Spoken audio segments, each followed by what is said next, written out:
ইসলাম ধ্বংসের ব্যাপারে সাধারণ পাবলিক যতটুকু না দায়ী, তার থেকে আমরা আলেমরা, তার থেকে আমরা নামধারী আলেমরা হাজার হাজার গুণ বেশি দায়ী। ইসলামের ক্ষতি এ পর্যন্ত যতটুকু হয়েছে সাধারণ পাবলিকের দ্বারা খুব কম হয়েছে, এই নামধারী আলেমদের দ্বারা ইসলামের ক্ষতি বেশি হয়েছে। কারণ আমি তো একজন জাহান্নামের রাস্তার জাহান্নামের কীট ছিলাম, আমি জাহান্নামের কীট ছিলাম। আল্লাহ পাক আমাকে হিন্দুর ঘরে জন্ম দিয়েছিলেন, ওই হিন্দু ধর্মেরই সব থেকে বড় মনে করতাম, আমি হিন্দু ধর্মকে সব থেকে সঠিক মনে করতাম। কিন্তু আল্লাহ পাক যখন বিবেক খুলে দিয়েছে, এটা আল্লাহ পাকের খাস রহমত। আমার মতো জাহান্নামের কীট আল্লাহ পাক তার কুদরতের সাহায্যে আমাকে সেখান থেকে ফিরে আনছে, হেফাজত করছে। একটা সম্ভব হয়েছে পড়াশোনার মাধ্যমে। আমি পড়াশোনা করতাম হিন্দু থাকতেই, বিভিন্ন ধর্মের বই পুস্তক পড়তাম। পড়তে পড়তে যখন ইসলাম ভালো লেগে গেছে তখন মুসলমান হয়েছি। আমি বুঝতে পারছি যে মুসলমান কি করে জাহান্নাম থেকে বাঁচতে পারবে। এইটাই আমার চিন্তা এখন, টার্গেট এইটাই যে মুসলমানকে কি করে জাহান্নাম থেকে বাঁচানো যায়। মুসলমান তো আমার ভাই, আমার কলমা পড়নেওয়ালা ভাই। আমার ভাই যদি আমার সামনে দিয়ে জাহান্নামে চলে যায় কিয়ামতে, আমার দিলে যে কি ব্যথা লাগবে, এটা এখনই বুঝি কিছুটা, এটা এখন কিছুটা বুঝি। এই জন্য আমার টার্গেট, কিটা খুশি হলো আমার উপরে, কিটা বেজার হইলো ওইদিকে আমি তাকাই না। আমার টার্গেট হলো আমার ভাই যাতে জাহান্নামে না যায়, আমার ভাইকে জাহান্নাম থেকে বাঁচানোর উদ্দেশ্য নিয়ে আমি আলোচনা করি। খারাপ লাগতেছে আমার কথা নাকি? খারাপ লাগতেছে? খারাপ লাগলে বলবে, আর করার কিছু নাই খারাপ লাগলেও, কারণ আমাকে বলতেই হবে, এগুলো বলতেই হবে। আমি যখন নিজে বুঝছি তখন আমার দায়িত্ব হলো আর সকলকে বোঝানোর চেষ্টা করা, না হলে আমি বাঁচতে পারবো না জাহান্নাম থেকে, আমি নিজেও বাঁচতে পারবো না। আমার বাপ মরে গেছে, মরে গেলি গরু 3টে মাইরে 4 দিনের দিন বা 40 দিনের দিন খাওন দিয়ে দিলাম, দুনিয়ার মানুষের খাওয়াই দিলাম, এটা ইবাদত মনে করি না? কি কারণ এটা ইবাদত মনে করি না? নেকির কাজ, নেকির কাজ মনে করি না? নেকি হইতেছে, কিন্তু কসম খোদার এটার দ্বারাই নেকি হইতেছে না, গুনাহ হইতেছে। এটা ইবাদত না, এটা নাফরমানি। এই যে 3টে গরু মাইরে খাওয়ান দিলেন, পুরো সমাজের মানুষের দাওয়াত করে খাওয়ালেন, আত্মীয় স্বজন খাওয়ালেন, এলাকার লোকজনকে খাওয়াবেন, কসম খোদার এটা গুনার কাজ, কসম করে বলতেছি এটা গুনার কাজ, এটা নেকির কাজ না, ইবাদত না। এই কাজের মধ্যে রসুলের তরিকা নাই, এই কাজের মধ্যে রসুলের তরিকা নাই। রসুল এভাবে কোনোদিন করেন নাই, কাউকে করতে বলেনও নাই। ইবাদত কাকে বলে? রসুলের তরিকায় যেটা হবে ওইটার নাম ইবাদত। আর যেটা রসুলের তরিকায় নাই কিন্তু আমরা ইবাদত মনে করতেছি, ওইটার নাম হইল বেদাত। ওইটাকে কি বলে? বেদাত। বেদাতের সংজ্ঞাটা আগে বুঝতে হবে। মানুষ নেকের কাজ মনে করে করে, নেকের কাজ মনে করে করে, কিন্তু ওইটা রসুলের জামানায় ছিল না, সাহাবাই কেরামের জামানায় ছিল না, তাবেঈনদের জামানায় ছিল না। পরবর্তীতে মানুষ আবিষ্কার করে করতেছে, কিন্তু ওটাকে নেক কাজ মনে করে করতেছে, ওইটার নামই হলো বেদাত। আবারও বোঝানোর চেষ্টা করছি, ভালো করে বোঝেন। রসুলের জামানায় ছিল না যেটা, সাহাবাই কেরামের জামানায় ছিল না, এবং তাবেঈনদের জামানায়ও ছিল না,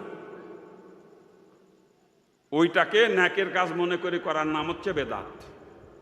তা রসুলের জামানায় কি কেউ এরা মা বাপ মা মরে গেলি খাওয়াইছে দেখাইতে পারবেন? কোনো দলিল আমারে ধ্যান? এই আপনারা কই যান? এই যান কই? ভালো লাগতেছে না মনে হয় নাকি? আমি আগেই বলছি ঘাড় উপরে মলম লাগাবো, মুসলমানের যে রোগ আছে রোগের ট্রিটমেন্ট করব। এটা মুসলমানের সমাজের বড় রোগ, এইগুলা বড় রোগ। এই সমস্ত রোগের কারণে অধিকাংশ মুসলমান জাহান্নামে যাবে, অধিকাংশ মুসলমান। আমরা মনে করি বড় নেকির কাজ করতেছি, দুনিয়ার মানুষদের খাওয়ান দিলাম, খাওয়ালি তো নেকি হয়। হ্যাঁ, খাওয়াইলে নেকি হয়, কিন্তু তার সুন্নাত তরিকা আছে। খাওয়াইলে মানুষকে নেকি হয়, তার সুন্নাত তরিকা আছে। এই যে বাপ মা মরে গেলি যে খাওয়ান আমরা দিই, এর কোনো সুন্নাত তরিকা দেখাইতে পারবে না। কোনো কিতাবে যদি দেখাইতে পারেন, আমি কান কেটে ফেলাই দেবো সাথে সাথে। তাফসিরে মারেফুল কোরআনের দলিল দিয়ে থাকি আমি এ ব্যাপারে। তাফসিরে মারেফুল কোরআনে পরিষ্কার করে বলছে, মাইয়াতের রুহের মাগফিরাতের উদ্দেশ্যে খানা খাওয়াও হারাম, খাওয়ানোও হারাম। মাইয়াতের রুহের মাগফিরাতের উদ্দেশ্যে খানা খাওয়াও হারাম, খাওয়ানোও হারাম। তাফসিরে মারেফুল কোরআনে পরিষ্কার করে দিয়েছে এই মাসালা, পরিষ্কার করে দিয়েছে একদম। আমাদের সমাজ এগুলো কিভাবে চলতেছে,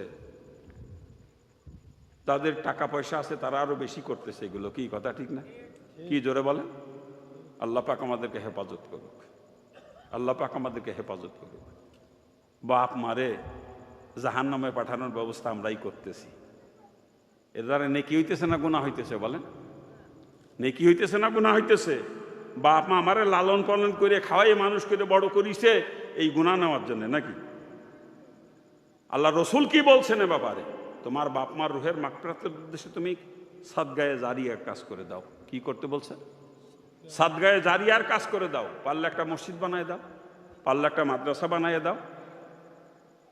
গরিব মানুষ ছেলে মেয়েকে লেখাপড়া এলেম শিখাইতে পারতেছে না টাকা পয়সার অভাবে, তার লেখাপড়ার ব্যবস্থার জন্য ব্যবস্থা করে দাও। যে এলাকায় পানির কষ্ট, মানুষের অনেক দূর থেকে পানি এনে খাইতে হয়, পারলে ওই জায়গায় একটা পানির কলের ব্যবস্থা করে দাও, পানির ব্যবস্থা করে দাও। অনেক লম্বা রাস্তা, কোনো ছায়ার জায়গা নাই, রাস্তায় চলতে চলতে মানুষ ক্লান্ত হয়ে যায়, অসুস্থ হয়ে পড়ে। ওই রাস্তা দিয়ে মাঝে মাঝে গাছ লাগাইয়ে দাও, গাছের ছায়ায় মানুষ বসে বিশ্রাম নিবে, গাছে পাখি বাসা বাঁধতে বসবাস করবে, ওই গাছে ফল হবে, মানুষে খাবে, পশু পাখিতে খাবে, এর সমস্ত নেকি হবে। এইগুলো করতে বলছেন রসুল। হাদিসের ভিতরে বিস্তারিত ব্যাখ্যা এগুলো আসছে যে তোমার বাপ মা মরে গেলেই তাদের রুহের মাগফিরাতের উদ্দেশ্যে তুমি এই সাদগায়ে জারিয়ার কাজগুলো করে দাও। এগুলাকে বলা হয়েছে সাদগায়ে জারিয়া, এইগুলো করতে বলছেন। কিন্তু রসুল কোনো জায়গা কইছেন যে বাপ মা মরে গেলি গরু চারডে মেরি খাউন দাও, এ আমার দেখাইতে পারেন? যদি কোনো আলেম দেখাইতে পারে নিয়ে আসেন, আমি কান কেটে ফেলে দেবো সাথে সাথে, বলছি তো। এগুলো আমাদের সমাজে জিয়েই রাখছি, আমাদের মতো কিছু আলেম মার্কার নামধারী লোকে, নামধারী আলেম, আমাদের মতো কিছু নামধারী আলেমই এইগুলো জিয়েই রাখছি সমাজে। ওইগুলো আমরা খাই জন্মের খাওয়া, ওটা হালাল না হারাম, শুয়োর খাইতেছি না পায়খানা খাইতেছি, এ চিন্তা ভাবনা আমাদের অনেক আলেমের মধ্যে নাই, অনেক আলেমের মধ্যে এই চিন্তা ভাবনাও নাই। দাওয়াত করছে একেবারে যায় সাইটিয়ে চলে আসি, বাপ মা মরে গেছে, গরু জবাই করে খাওয়ান দিয়েছে, এলাকায় মাদ্রাসা আছে, মাদ্রাসার হুজুরদের নিয়ে জায়গা দোয়াও করতেছে, আবার দোয়াও করে খাওয়াইতেছে। আমরা হুজুরা যে দোয়া করে খাইয়েও আসতেছি, শুয়োর খাইয়ে আসতেছি।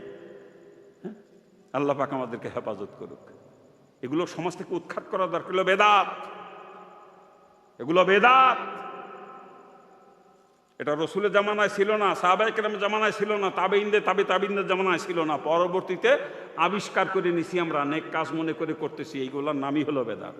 মিলাদ, আমাদের সমাজে একটু একটু একটা দোকান দিলি অমনি কয় মিলাদ দে, বাড়ি একখান গদ দিলি কয় মিলাদ দে। মিলাদ দেয় না? আপনার এলাকায় দেয় নাকি? মেম্বারশিপ দেয় নাকি? হ্যাঁ, এই মিলাদের উৎপত্তি হলো 406 হিজরিতে, 406 হিজরিতে বাদশাহ মুজাফফর কুকুবরী নামে একজন লোক ছিল, সেই মিলাদের প্রচলন ঘটায় সমাজে। হেডের আমরা নেক কাজ মনে করে করতেছি, মিলাদ দিতেছি, আমরা নেক কাজ মনে করে মিলাদ দিচ্ছি, অথচ এটা গুনার কাজ, বেদাত, এ চিন্তাও আমাদের মধ্যে আসে না। এইগুলো মুসলমান সমাজের কত বড় রোগ, ইসলামকে ধ্বংস করে দিচ্ছে এই সমস্ত রোগে। এই বেদাতগুলো ইসলামকে ধ্বংস করে দিচ্ছে, আমাদের কোনো চিন্তা চেতনাও নাই এগুলো নিয়ে। আমরা আলেম ওলামারা এইগুলো করতেছি, পকেটে কিছু পয়সা আছে, পেটের ধান্দা মেটে আমাদের, আমরা আলেমরাই করতেছি এগুলো, আমরাই করতেছি। কিন্তু সাধারণ পাবলিকের দোষ না, আমরাই করতেছি। যেই মৌলানা সাহেবের ডাইকি আইন আপনার বাড়ি মিলাদ পড়াইলেন, ওই মৌলানার বাড়ি কবে মিলাদ হয়েছে আর কবে আপনারা দাওয়াত দিয়েছে? আমার কন্দিত মিলাদ দিলে যদি নেকিই হবে তাহলে আলেমরাই বেশি দেবে, কি কথা ঠিক না? কোনো আলেমের বাড়ি কোনোদিন মিলাদ হয়েছে দেখাইতে পারবেন? হ্যাঁ, কোনো আলেমের বাড়ি মিলাদ হয় দেখাইতে পারবেন? তা মিলাদ যদি নেকির কাজই হবে তা আলেমের বাড়ি হয় না কি জন্য? এটা হলো সমাজে আমরা জিয়েই রাখছি আমাদের পেট ফেলার জন্য। মিলাদে গেলে এক পেট খাওয়া যাবে না, কটা টাকা দিবে না, পকেটটা মোটাইবে না, এটা আমাদের ব্যবসা, এগুলো আমাদের ব্যবসা। সমাজে এগুলো আমরাই জিয়েই রাখছি, সাধারণ পাবলিকের দোষ দেবো না, আমার মতো আলেমের দোষ এগুলোর জন্য। আমরা আলেমরা দায়ী, সাধারণ পাবলিক দায়ী না। আবার এইগুলো নিয়ে আমি যখন কথা বলি তখন আলেমরা আমার উপরে চেতে যায়, ওদের পেটের জন্য আমি লাথি মারছি, এরম কায়দা, ওদের পেটে আমি লাথি মারছি। আমি ওদের পেটে লাথি মারি নাই, কসম খোদার। সমাজ থেকে এই বেদাতগুলোকে উৎখাত করার জন্য আমি আন্দোলন করতেছি, সমাজ থেকে এই বেদাতগুলো উৎখাত করার জন্য। সেখানে বেদাতের পরিবর্তে সুন্নাতকে জিন্দা করার চেষ্টা করতেছি।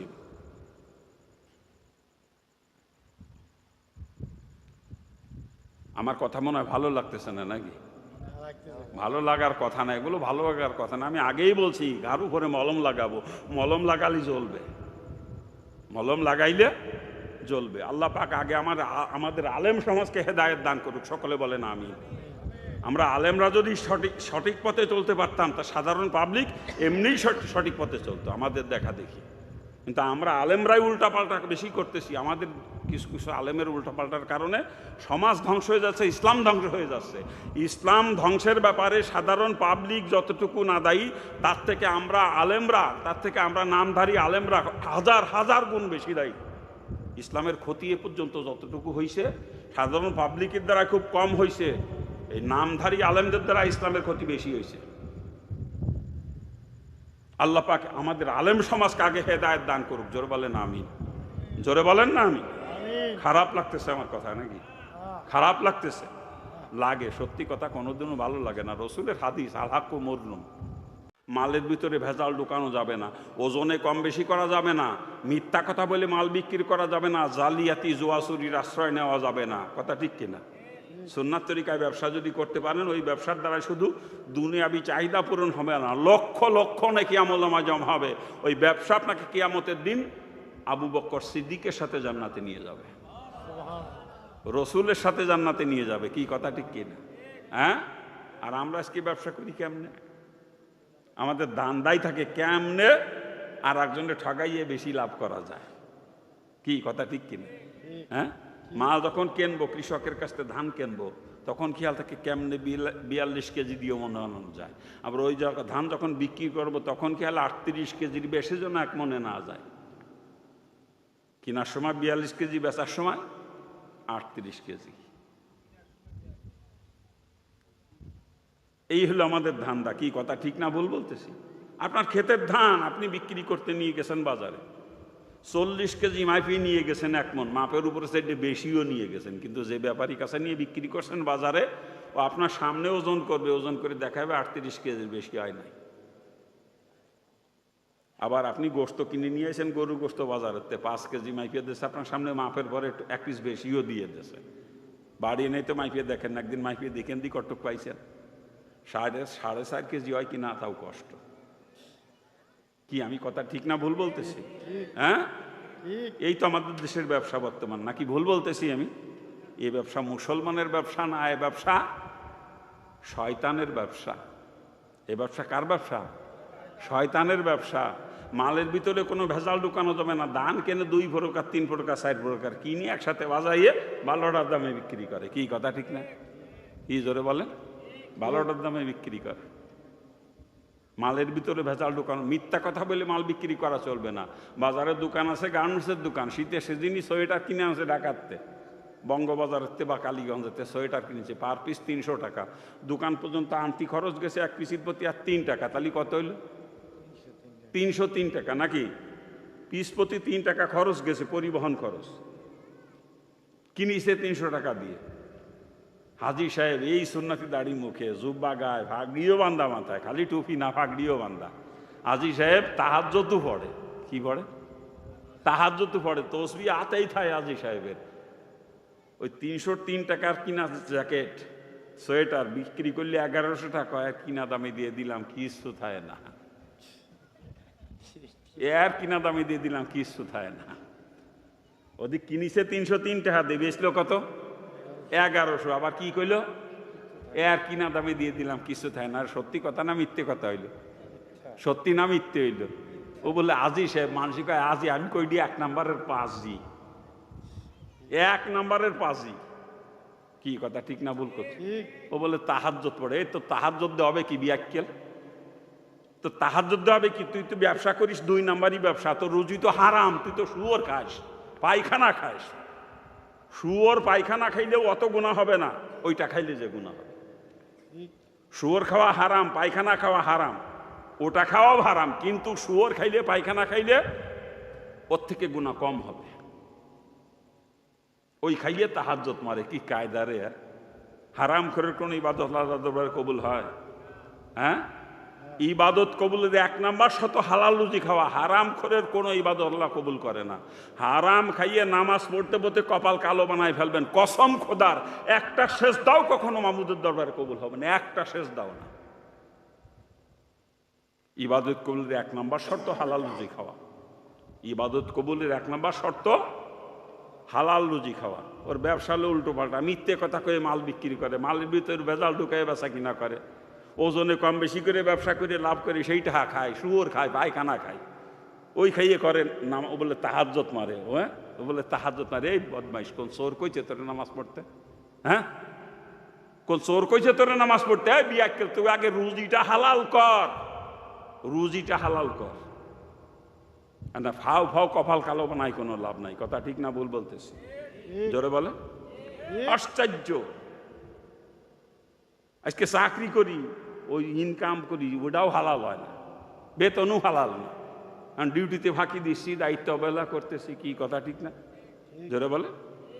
ডিউটিতে ফাঁকি দিয়ে যে বেতন খাওয়া হয়, দায়িত্ব অবহেলা করে যে বেতন খাওয়া হয়, ওই বেতনের টাকা খাওয়া আর শুয়োরের গোস্ত খাওয়ার মধ্যে কোনো পার্থক্য নাই। চিৎকার দিয়ে বলেন নাউজুবিল্লাহ। অফিস টাইম সকাল 9টাতে বিকেল 5টা পর্যন্ত, অফিসে যায় বেলা 11টায়, 3টের আগে চলে আসে। এই যে ডিউটিতে ফাঁকি দিয়ে বেতন খাইতেছে, সব বেতন হারাম।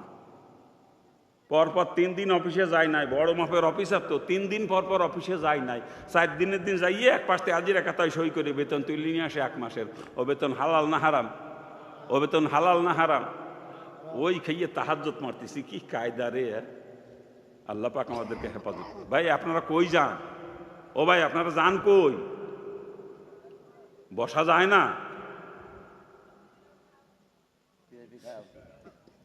আল্লাহ কবুল করে নিয়ে আলাইবে তো আনলে বসে করতে। কোথায় রাখছি কথা? কোথায় রাখছি কথা? হ্যাঁ, চাকরি করে বেতন হারাম খাইতেছি, আবার টেবিল তল তো কামাই করে অনেকে বলে শুনি। কি সত্যি সত্যি নাকি? আমাদের দেশের অধিকাংশ চাকরিজীবী ঘুষখোর, অধিকাংশ চাকরিজীবী। পিয়ন পর্যন্ত ঘুষ খায়। পিয়নের চাকরি করে কয় টাকা বেতন পায়? 13 টাকা শহরে 3 তলা বাড়ি। চাকরি করে পিয়নের, ঢাকা শহরে 3 তলা বাড়ি। ও বদমাইশ কয় টাকা বেতন পায় কন?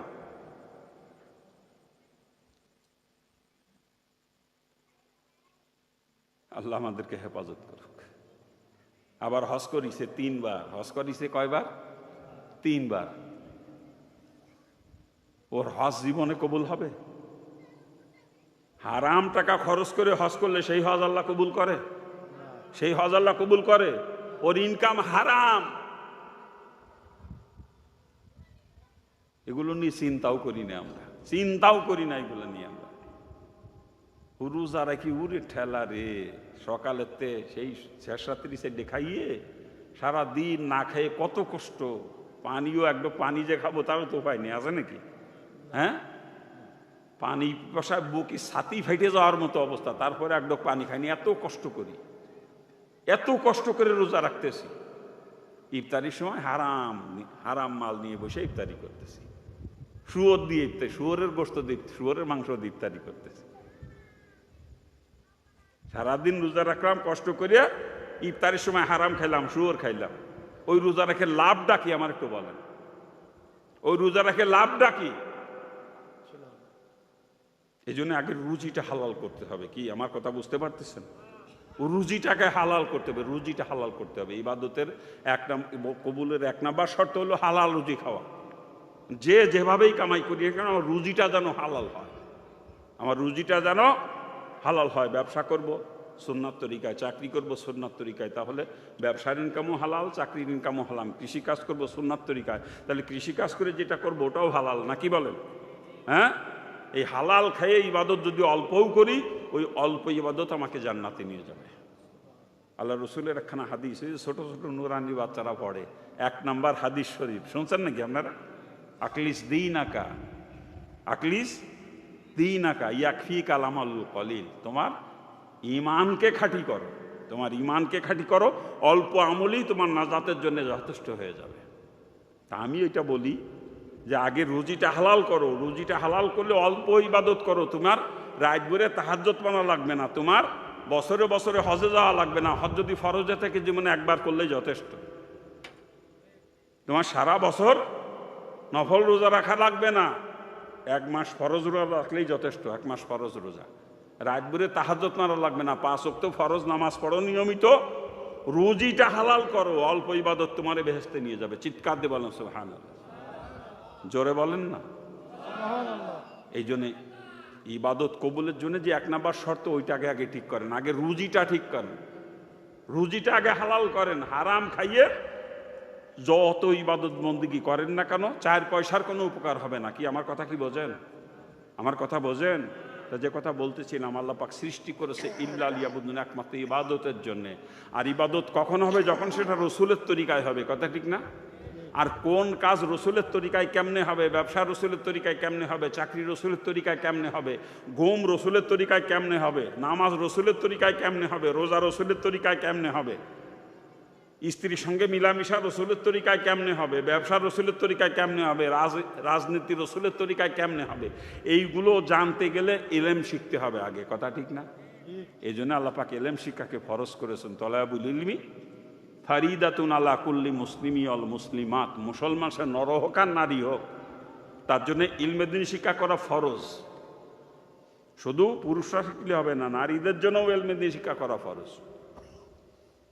আর ছেলে আর মেয়ে দুইটাকেই ইলমে দ্বীন শিক্ষা দেওয়া ফরজ দায়িত্ব তার গার্জিয়ানের প্রতি, বাপ মার প্রতি।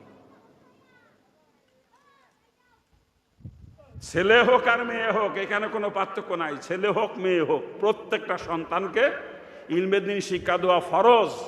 যেই গার্জিয়ান তার সন্তানকে ইলমে দ্বীন শিক্ষা দিবে না, ইলমে দ্বীন থেকে বঞ্চিত রাখবে, ওই গার্জিয়ান পয়লা নম্বরে ফরজ তরকের গুনাহগার হিসাবে জাহান্নামে চলে যাবে। কারণ তোর যে সন্তান দিছিলাম তার ইলমে দ্বীন শিক্ষা দেওয়া তোর উপরে ফরজ দায়িত্ব ছিল এটা, তুই তাকে ইলমে দ্বীন শিক্ষা দেশ নাই কে, এই জন্য তোর ফরজ তরকের গুনাহ, তুই জাহান্নামে যা। এই জন্য যেই বাপ মা তার একটা সন্তানকেও ওই ইলমে দ্বীন থেকে বঞ্চিত রাখবে, ফরজ থেকে ফরজ আদায় করবে না, ওই একটা সন্তানকে বঞ্চিত রাখার কারণে ওই বাপ মাকে জাহান্নামে যাওয়া লাগবে। এই জন্য ছেলে মেয়ে যে কয়টা হবে, প্রত্যেকটা সন্তানকেই ইলমে দ্বীন শিক্ষা দিতে হবে। সবাইকে যে মুফতি বানাইতে হবে, মুহাদ্দিস বানাইতে হবে, এরকম কিন্তু না। সবাইকে মুফতি মুহাদ্দিস যদি বানাইতে পারেন আলহামদুলিল্লাহ, যদি বানাইতে পারেন আলহামদুলিল্লাহ। প্রত্যেকটা ছেলে মুফতি মাওলানা, প্রত্যেকটা মেয়ে মাওলানা আলেমা যদি বানাইতে পারেন আলহামদুলিল্লাহ। আর যদি তা নাও পারেন সমস্যা নাই, কিন্তু একজন মানুষকে তার জীবন ইসলামরূপে চালানোর জন্য যতটুকু ইলমের প্রয়োজন, এতটুকু ইলম কমপক্ষে প্রত্যেকটা ছেলে মেয়েকে শিক্ষা দিতেই হবে। নিজের জিন্দেগি ইসলামের উপরে চালাইতে যতটুকু ইলমে দ্বীনের প্রয়োজন, কমপক্ষে এতটুকু ইলমে দ্বীন প্রত্যেকটা সন্তানকে শিক্ষা দেওয়া মা বাপের উপর ফরজ দায়িত্ব। আর কোনো মা বাপ যদি এই দায়িত্ব অবহেলা করে, ওই মা বাপের পয়লা কাতারে ফরজ তরকের গুনাহগার হিসাবে জাহান্নামে চলে যাবে। কারণ এলেম না জানা থাকলে কোনটা ইবাদত আর কোনটা নাফরমানি এ তো বোঝার ক্ষমতা থাকে না। কথা ঠিক না? যেটা বলেন কোনটা ইবাদত হচ্ছে কোনটা নাফরমানি হচ্ছে, এলেম জানা না থাকলে এটা বোঝার ক্ষমতা থাকে না। ইবাদত মনে করে নাফরমানি করতেছি নাফরমানি মনে করতেছি ইবাদত। কি কথা ঠিক না? হ্যাঁ, কারণ আমার তো জানা না, এলেম নাই আমাদের দেশে এরকম কিছু কাজ আছে যেটাকে আমরা ইবাদত মনে করি, কিন্তু আসলে সেটা ইবাদত না, সেটা নাফরমানি। আমরা ইবাদত মনে করে করতেছি, অহরহ করতেছি। আমার বাপ মরে গেছে, মরে গেলি গরু 3টে মাইরে 4 দিনের দিন বা 40 দিনের দিন খাওন দিয়ে দিলাম, দুনিয়ার মানুষের খাওয়াই দিলাম, এটা ইবাদত মনে করি না? কি কারণ এটা ইবাদত মনে করি না? নেকির কাজ মনে করি না, নেকি হইতেছে। কিন্তু কসম খোদার এটার দ্বারাই নেকি হইতেছে না, গুনাহ হইতেছে। এটা ইবাদত না, এটা নাফরমানি। এই যে 3টে গরু মাইরে খাওয়ান দিলেন, পুরো সমাজের মানুষের দাওয়াত করে খাওয়ালেন, আত্মীয় স্বজন খাওয়ালেন, এলাকার লোকজনরা খাওয়াবেন, কসম খোদার এটা গুনার কাজ। কসম করে বলতেছি, এটা গুনার কাজ, এটা নেকির কাজ না, ইবাদত না। এই কাজের মধ্যে রসুলের তরিকা নাই, এই কাজের মধ্যে রসুলের তরিকা নাই। রসুল এভাবে কোনোদিন করেন নাই, কাউকে করতে বলেনও নাই। ইবাদত কাকে বলে? রসুলের তরিকায় যেটা হবে ওইটার নাম ইবাদত। আর যেটা রসুলের তরিকায় নাই কিন্তু আমরা ইবাদত মনে করতেছি, ওইটার নাম হইল বেদাত। ওইটাকে কি বলে? বেদাত। বেদাতের সংজ্ঞাটা আগে বুঝতে হবে। মানুষ নেকের কাজ মনে করে করে, নেকের কাজ মনে করে করে, কিন্তু ওইটা রসুলের জামানায় ছিল না, সাহাবায়ে কেরামের জামানায় ছিল না, তাবেঈনদের জামানায় ছিল না। পরবর্তীতে মানুষ আবিষ্কার করে করতেছে, কিন্তু ওটাকে নেক কাজ মনে করে করতেছে, ওইটার নামই হলো বেদাত। আবারও বোঝানোর চেষ্টা করছি, ভালো করে বোঝেন। ও রসুলের জামানায় ছিল না, যেটা সাহাবায়ে কেরামের জামানায় ছিল না, এবং তাবেঈনদের জামানায়ও ছিল না। ওইটাকে নেকের কাজ মনে করে করার নাম হচ্ছে বেদাত। তা রসুলের জামানায় কি কেউ এরা মা বাপ মা মরে গেলি খাওয়াইছে দেখাইতে পারবেন? কোনো দলিল আমারে ধ্যান। এই আপনারা কই যান? এই যান কই? ভালো লাগতেছে না মনে হয় নাকি? আমি আগেই বলছি ঘাড় উপরে মলম লাগাবো, মুসলমানের যে রোগ আছে রোগের ট্রিটমেন্ট করব। এটা মুসলমানের সমাজের বড় রোগ, এইগুলা বড় রোগ। এই সমস্ত রোগের কারণে অধিকাংশ মুসলমান জাহান্নামে যাবে, অধিকাংশ মুসলমান। আমরা মনে করি বড় নেকির কাজ করতেছি, দুনিয়ার মানুষদের খাওয়ান দিলাম, খাওয়ালে তো নেকি হয়। হ্যাঁ, খাওয়াইলে নেকি হয়, কিন্তু তার সুন্নাত তরিকা আছে। খাওয়াইলে মানুষকে নেকি হয়, তার সুন্নাত তরিকা আছে। এই যে বাপ মা মরে গেলি যে খাওয়ান আমরা দিই, এর কোনো সুন্নাত তরিকা দেখাইতে পারবে না। কোনো কিতাবে যদি দেখাইতে পারেন, আমি কান কেটে ফেলাই দেবো সাথে সাথে। তাফসিরে মারেফুল কোরআনের দলিল দিয়ে থাকি আমি এ ব্যাপারে। তাফসিরে মারেফুল কোরআনে পরিষ্কার করে বলছে, মাইয়াতের রুহের মাগফিরাতের উদ্দেশ্যে খানা খাওয়াও হারাম, খাওয়ানোও হারাম। মাইয়াতের রুহের মাগফিরাতের উদ্দেশ্যে খানা খাওয়াও হারাম, খাওয়ানোও হারাম। তাফসিরে মারিফুল কোরআনে পরিষ্কার করে দিয়েছে এই মাসালা, পরিষ্কার করে দিয়েছে একদম। আমাদের সমাজে এগুলো কিভাবে চলতেছে, তাদের টাকা পয়সা আছে তারা আরো বেশি করতেছে এগুলো। কি কথা ঠিক না? কি জোরে বলে? আল্লাহ পাক আমাদেরকে হেফাজত করুক, আল্লাহ পাক আমাদেরকে হেফাজত করুক। বাপ মারে জাহান্নামে পাঠানোর ব্যবস্থা আমরাই করতেছি। এর দ্বারা নেকি হইতেছে না গুনাহ হইতেছে? বলেন, নেকি হইতেছে না গুনাহ হইতেছে? বাপ মা আমারে লালন পালন করে খাওয়াই মানুষ করে বড় করিছে এই গুনাহ নেওয়ার জন্য নাকি? আল্লাহ রসুল কি বলছেন এ ব্যাপারে? তোমার বাপ মার রুহের মাগফিরাতের উদ্দেশ্যে তুমি সাদগায়ে জারিয়ার কাজ করে দাও। কি করতে বলছে? সাদগায়ে জারিয়ার কাজ করে দাও। পারলে একটা মসজিদ বানায় দাও, পারলে একটা মাদ্রাসা বানায় দাও। গরিব মানুষ ছেলে মেয়েকে লেখাপড়া এলেম শিখাইতে পারতেছে না টাকা পয়সার অভাবে, তার লেখাপড়ার ব্যবস্থার জন্য ব্যবস্থা করে দাও। যে এলাকায় পানির কষ্ট, মানুষের অনেক দূর থেকে পানি এনে খাইতে হয়, পারলে ওই জায়গায় একটা পানির কলের ব্যবস্থা করে দাও, পানির ব্যবস্থা করে দাও। অনেক লম্বা রাস্তা,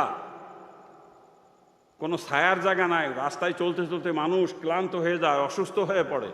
ওই রাস্তা দিয়ে মাঝে মাঝে গাছ লাগাইয়ে দাও, গাছের ছায়ায় মানুষ বসে বিশ্রাম নিবে, গাছে পাখি বাসা বাঁধতে বসবাস করবে, ওই গাছে ফল হবে, মানুষে খাবে, পশু পাখিতে খাবে, এর সমস্ত নেকি হবে। এইগুলো করতে বলছেন রসুল। হাদিসের ভিতরে বিস্তারিত ব্যাখ্যা এগুলো আসছে যে তোমার বাপ মা মরে গেলেই তাদের রুহের মাগফিরাতের উদ্দেশ্যে তুমি এই সাদগায়ে জারিয়ার কাজগুলো করে দাও।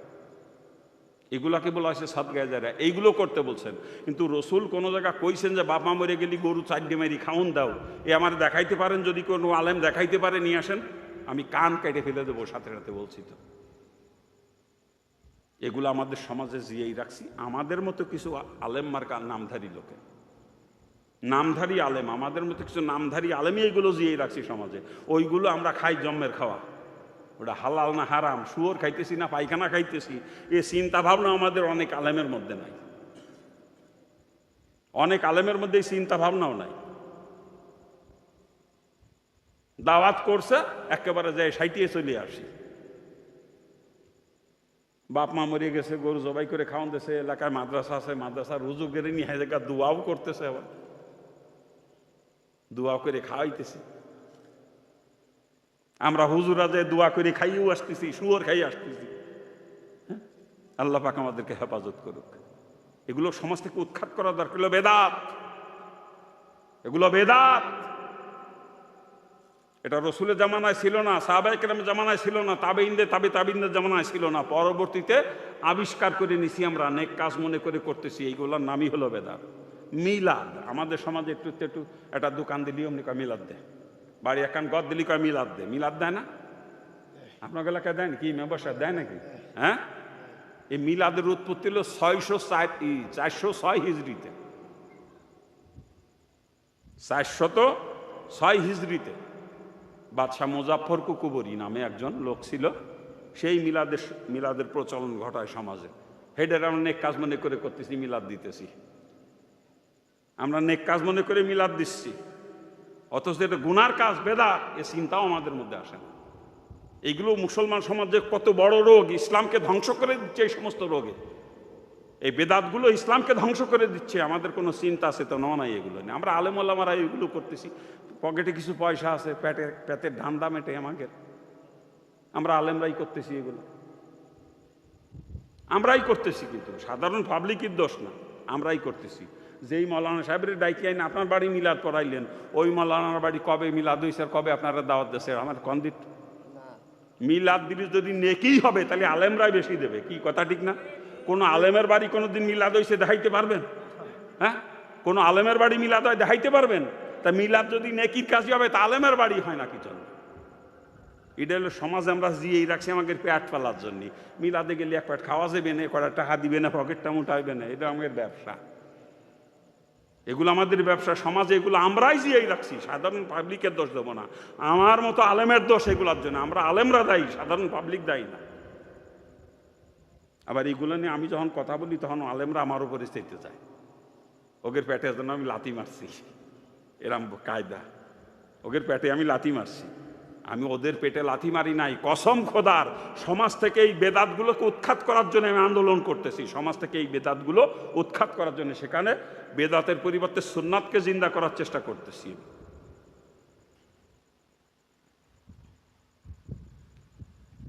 আমার কথা মনে হয় ভালো লাগতেছে না নাকি? ভালো লাগার কথা না, এগুলো ভালো লাগার কথা না। আমি আগেই বলছি গার উপরে মলম লাগাবো, মলম লাগালে জ্বলবে, মলম লাগাইলে জ্বলবে। আল্লাহ পাক আগে আমাদের আলেম সমাজকে হেদায়েত দান করুক, সকলে বলেন আমিন। আমরা আলেমরা যদি সঠিক পথে চলতে পারতাম তা সাধারণ পাবলিক এমনিই সঠিক পথে চলতো আমাদের দেখা দেখি।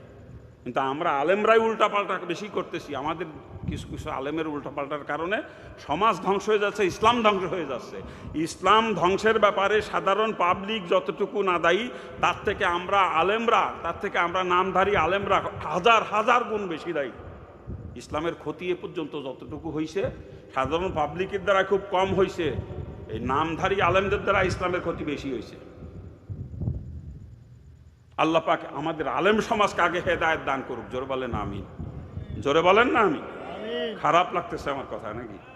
খারাপ লাগতেছে? লাগে, সত্যি কথা কোনোদিনও ভালো লাগে না। রসুলের হাদিস আল হাক্কু মুরনুন, রসুলের পরিষ্কার হাদিস আল হাক্কু মুরনুন, হক কথা তিতা, হক কথা তিতা। এই জন্য আমার কথা ভালো লাগবে না, আর আমি ভালো লাগার জন্য বলিও না। আমি একটা কথাও কারো ভালো লাগলো কি না লাগলো এই উদ্দেশ্য করে বলি না। আমার টার্গেট মানুষকে জাহান্নামের থেকে ফিরাইয়া জান্নাতের রাস্তাটা চিনানো, এটাই আমার টার্গেট। মানে আমি তো একজন জাহান্নামের রাস্তার জাহান্নামের কীট ছিলাম, আমি জাহান্নামের কীট ছিলাম। আল্লাহ পাক আমাকে হিন্দুর ঘরে জন্ম দিয়েছিলেন, ওই হিন্দু ধর্মেরই সব থেকে বড় মনে করতাম আমি, হিন্দু ধর্মকে সব থেকে সঠিক মনে করতাম। কিন্তু আল্লাহ পাক যখন বিবেক খুলে দিয়েছে, এটা আল্লাহ পাকের খাস রহমত। আমার মতো জাহান্নামের কীট আল্লাহ পাক তার কুদরতের সাহায্যে আমাকে সেখান থেকে ফিরে আনছে, হেফাজত করছে। একটা সম্ভব হয়েছে পড়াশোনার মাধ্যমে। আমি পড়াশোনা করতাম হিন্দু থাকতেই, বিভিন্ন ধর্মের বই পুস্তক পড়তাম। পড়তে পড়তে যখন ইসলাম ভালো লেগেছে তখন মুসলমান হয়েছি। আমি বুঝতে পারছি যে মুসলমান কি করে জাহান্নাম থেকে বাঁচতে পারবে, এইটাই আমার চিন্তা এখন। টার্গেট এইটা যে মুসলমানকে কি করে জাহান্নাম থেকে বাঁচানো যায়। মুসলমান তো আমার ভাই, আমার কলমা পড়নেওয়ালা ভাই। আমার ভাই যদি আমার সামনে দিয়ে জাহান্নামে চলে যায় কিয়ামতে, আমার দিলে যে কি ব্যথা লাগবে এটা এখনই বুঝি কিছুটা, এটা এখন কিছুটা বুঝি। এই জন্য আমার টার্গেট, কিটা খুশি হলো আমার উপরে, কিটা বেজার হইলো ওইদিকে আমি তাকাই না। আমার টার্গেট হলো আমার ভাই যাতে জাহান্নামে না যায়, আমার ভাইকে জাহান্নাম থেকে বাঁচানোর উদ্দেশ্য নিয়ে আমি আলোচনা করি। খারাপ লাগতেছে আমার কথা নাকি? খারাপ লাগতেছে? খারাপ লাগলে বলবে, আর করার কিছু নাই খারাপ লাগলেও, কারণ আমাকে বলতেই হবে, এগুলো বলতেই হবে। আমি যখন নিজে বুঝছি তখন আমার দায়িত্ব হলো আর সকলকে বোঝানোর চেষ্টা করা, না হলে আমি বাঁচতে পারবো না জাহান্নাম থেকে, আমি নিজেও বাঁচতে পারবো না। আল্লাহ পাক পরিষ্কার করে বলছে, কু আনফুসাকুম আহলিকুম নার, তুমি নিজে বাঁচো তোমার আহালকেও বাঁচাও। তুমি নিজে বাঁচো, তোমার আহালকেও বাঁচাও। আর আমার আহাল আমার কলমা পড়নেওয়ালা ভাইরা সব আমার আহাল। ওই যে আমি যেই মায়ের ঘরে জন্ম নিছি, যেই ভাই বোন আমার আছে, ওরা কিন্তু আমার আহাল না। ওরা কিন্তু আমার আহাল না। আমার আহাল যত কলমা পড়নেওয়ালা মুসলমান আছে দুনিয়ায়, তারা আমার আহাল। এদের সম্পর্কে আমাকে কিয়ামতে জিজ্ঞেস করা হবে যে তোমাকে যে বলছিলাম তুমি নিজে বাঁচো, তোমার আহালকেও বাঁচাও, এই ব্যাপারে তুমি কি করছো? কলমা পড়নেওয়ালা যে আমার আহাল, ওরা যে আমার আহাল না, তার দলিলও কোরআনে পাক। তার দলিলও কোরআন। আল্লাহর নবী নূহ আলাইহিস সালাম, তার সন্তান যখন কেনান যখন পানিতে হাবুডুবু খাইতে শুরু করছে, মারা যায় ভাব, আল্লাহ পাকের কাছে দোয়া করে, আল্লাহ আমার আহালকে আপনি বাঁচান, আমার আহালকে আপনি বাঁচান, হেফাজত করেন। আল্লাহ ধমক দেশের সাথে সাথে, এই নূহু লাইসা মিন আহলিক, ও তোমার আহাল না। ওর জন্য দ্বিতীয়বার যদি দোয়া করো তোমার নবুয়তের দপ্তর থেকে নাম কেটে দেবে। ও তোমার আহাল না, ও তোমার যত সন্তান হতে পারে, কিন্তু ও তোমার আহাল না। তোমার আহাল ওরাই যারা তুমি নূহকে নবী বলে স্বীকার করছে, আমি আল্লাহকে আল্লাহ বলে মানিয়ে নিয়েছে, তারাই তোমার আহাল। ঠিক।